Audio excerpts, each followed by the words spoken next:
News మాజీ మంత్రి కొడాలి నాని అజ్ఞాతంలోకి వెళ్లారు. వల్లభనేని వంశీ అరెస్ట్ తర్వాత నెక్స్ట్ టార్గెట్ కొడాలి నాని అంటూ ప్రచారం జరిగింది. గుడివాడ ఎమ్మెల్యే వెనిగండ్ల రాము సైతం త్వరలోనే కొడాలి అరెస్ట్ అవుతారని చెప్పారు. ఇంతలోనే కొడాలి నాని సెల్ ఫోన్లు స్విచ్ ఆఫ్ అయ్యాయి. కనీసం సన్నిహితులు అనుచరులకు సైతం అందుబాటులో లేరు. అరెస్ట్ భయంతోనే కొడాలి నాని అజ్ఞాతంలోకి వెళ్లినట్లు ప్రచారం జరుగుతుంది.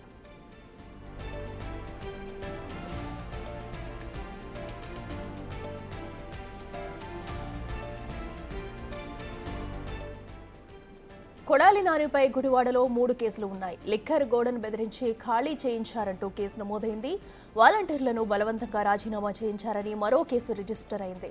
దాంతోపాటు టిడ్కోయిలను అక్రమంగా కేటాయించారంటూ మరో కేసు నమోదైంది. ఇటు లిక్కర్ కుంభకోణంలోనూ కొడాలి పాత్రపై ఆరోపణలు ఉన్నాయి. దీనిపై ఇప్పటికే విచారణ కూడా ప్రారంభమైంది.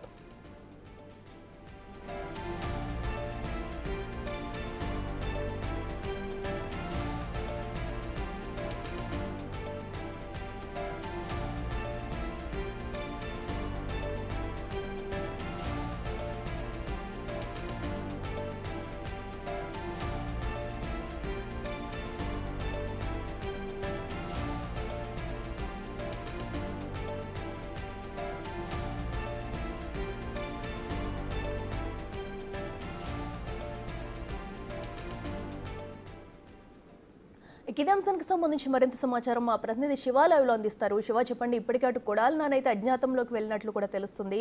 ఆయన ఫోన్లు కూడా స్విచ్ ఆఫ్ చేసుకుని అనే సన్నిహితులు కూడా అందుబాటులో లేనట్టు వార్తలు వస్తున్నాయి. ఆయన ఎక్కడున్నట్టు డీటెయిల్స్ ఏంటి? మొత్తం మీద చూసుకుంటే గత ప్రభుత్వ హయాంలో ఇష్టానుసారంగా వ్యవహరించి నోటు పట్ల అడ్డు అదుపు లేకుండా మాట్లాడిన గుడివాడ మాజీ ఎమ్మెల్యే మాజీ మంత్రి కొడాలి నాని ప్రస్తుతం అజ్ఞాతంలోకి వెళ్ళాడు. ఆయన ఆచూకీ ఎక్కడుందో తెలియదు. ఆయన ఓడిపోయిన తర్వాత ఈ 8 నెలల కాలంలో ఒక్కసారి మాత్రమే నియోజకవర్గానికి వచ్చారు. ఆ తర్వాత నాయకులకు కానీ కార్యకర్తలకు కానీ నేతలకు కానీ అందుబాటులో లేరు. అలాగే మాజీ సీఎం జగన్ దగ్గర జరిగిన సమావేశానికి ఒక్కసారి ఆయన హాజరైన పరిస్థితి కనిపించింది. అయితే 2 నెలల క్రితం వైవి సుబ్బారెడ్డి నేతృత్వంలో జరిగిన సమావేశానికి ఒక్కసారి తలుక్కున మెరిచి వెంటనే వెళ్ళిపోయారు. తాజాగా వల్లభనేని వంశీ అరెస్టుతో కొడాలి నానిపై ఫోకస్ పెట్టారు. ఇటు టీడీపీ నేతలు, ఇటు వైసీపీ నేతలు. నాని ఎక్కడున్నాడు? అజ్ఞాతంలోకి వెళ్ళిపోయాడా, లేకపోతే విదేశాలకు వెళ్ళిపోయాడా అని ఉత్కంఠగా ఎదురు చూస్తున్న పరిస్థితి కనిపిస్తోంది. వాస్తవానికి వల్లభనేని వంశీ అరెస్టు సమయంలో కూడా నానికి ఫోన్ చేసినట్టు కూడా తెలుస్తోంది. కానీ నాని వంశీ ఫోన్ ఎత్తలేదని చెప్పి కూడా పోలీసు వర్గాల నుంచి కూడా సమాచారం ఉంది.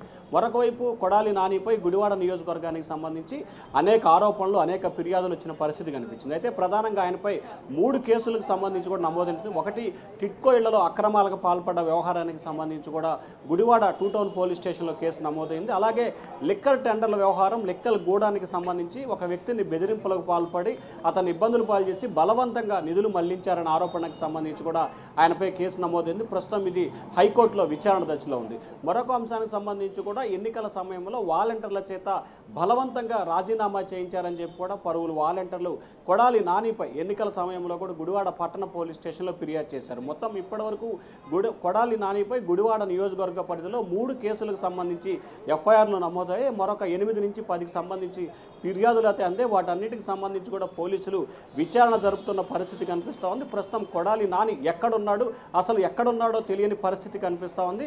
నిజంగా దేశంలో ఉన్నాడా, లేకపోతే దేశం విడిచి వెళ్ళిపోయాడా అని తెలియని పరిస్థితి కనిపిస్తుంది. ఎందుకంటే గత 10-15 సంవత్సరాలుగా గుడివాడ నియోజకవర్గానికి అంటి పెట్టుకొని ఉన్న కొడాలి నాని గత 8 నెలల కాలంగా నియోజకవర్గ మొహం కూడా ఆయన చూడని పరిస్థితి కనిపిస్తుంది.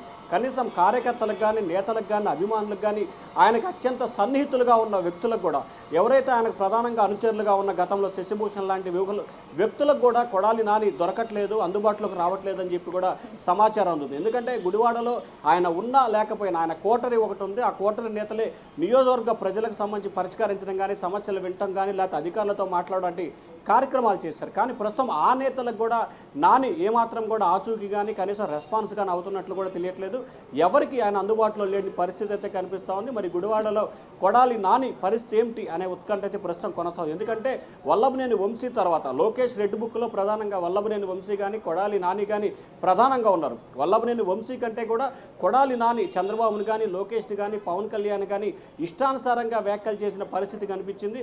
ఒక దశలో కుప్పంలో చంద్రబాబు గెలిస్తే గనక చంద్రబాబు చెప్పులు తుడుస్తానని చెప్పి కూడా ఆయన ఇంటి ముందు అని కూడా మీడియాతో మాట్లాడిన పరిస్థితి కనిపించింది. కానీ గెలిచి 8 నెలలు గడుస్తున్నా నాని ఆచూకీ తెలియట్లేదు. ఈ అంశానికి సంబంధించి టీడీపీ నేతలు కూడా నాని ఎప్పుడొచ్చి చెప్పులు తుడుస్తారని చెప్పి సోషల్ మీడియాలో ప్రచారం కూడా చేస్తున్నారు. అయినప్పటికీ కూడా నాని ఏ అంశానికి సంబంధించి కూడా స్పందించిన దాఖలాలు అయితే కనిపించట్లేదు. ప్రధానంగా కృష్ణా జిల్లాలో గత ప్రభుత్వ హయాంలో పేర్నే నాని, కొడాలి నాని, వల్లభనేని వంశీ, జోగి రమేష్ లాంటి వ్యక్తులు ఇష్టానుసారంగా వ్యవహరించిన పరిస్థితి కనిపించింది. ఇప్పటికే జోగి రమేష్ కేసు నమోదైన పరిస్థితి కనిపించింది. ఆయన కుమారుడు జైలుకి వెళ్ళి కూడా బెయిల్పై విడుదలయ్యారు. ఇక పేర్నే నానికి సంబంధించి ఆయన సతీమణిపై కేసు నమోదైన కొంతమంది జైలుకి వెళ్ళారు. వాళ్ళ సతీమణి బెయిల్పై ప్రస్తుతం ముందస్తు బెయిల్ వచ్చిన పరిస్థితి కనిపించింది. వల్లభనేని వంశీ ప్రస్తుతం కృష్ణా జిల్లాకు సంబంధించి విజయవాడ జైల్లో రిమాండ్ ఖైదీగా ఉన్న పరిస్థితి కనిపిస్తోంది. ఇక కొడాలి నానికి సంబంధించి ఆయన ఎక్కడున్నాడు, ఎలా ఉన్నాడు, ఆయన అరెస్ట్ ఎప్పుడు అని చెప్పి ఇటు వైసీపీ నేతలు, టీడీపీ నేతలు కూడా ఎంతో ఉత్కంఠగా ఎదురు చూస్తున్నారు. వంశీ అరెస్ట్ తర్వాత నెక్స్ట్ కొడాలి నాని అనే ప్రచారం మాత్రం విస్తృతంగా జరుగుతూ ఉంది. Akhila. Right Shiva, thank you.